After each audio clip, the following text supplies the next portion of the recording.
It was a dark night.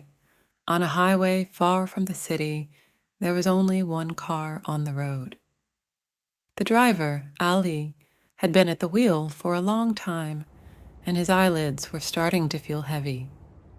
A small hotel sign he saw by the roadside seemed like a lifeline to him. He turned the wheel and pulled the car into the hotel's parking lot. He planned to take a short nap to shake off his fatigue. When he entered the hotel, an old man at the reception greeted him and handed over the keys.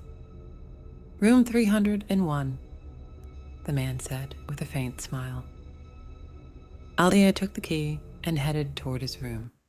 As he climbed the stairs, he noticed how old and neglected the hotel was. However, his exhaustion prevented him from caring about these details.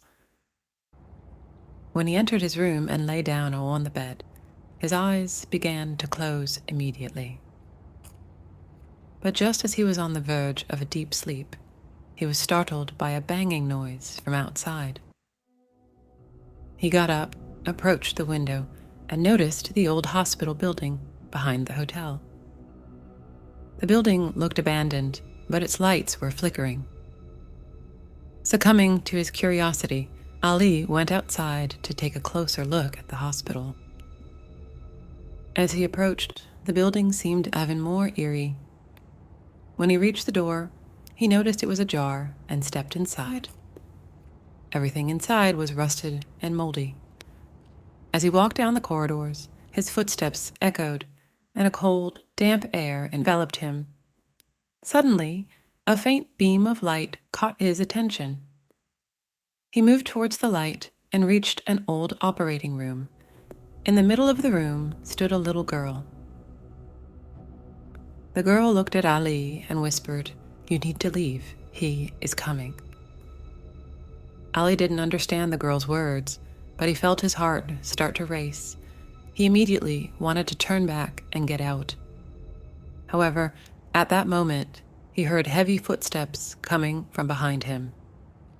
Turning around in fear, he saw a huge shadow approaching him. Without understanding what was happening, he began to run with all his might.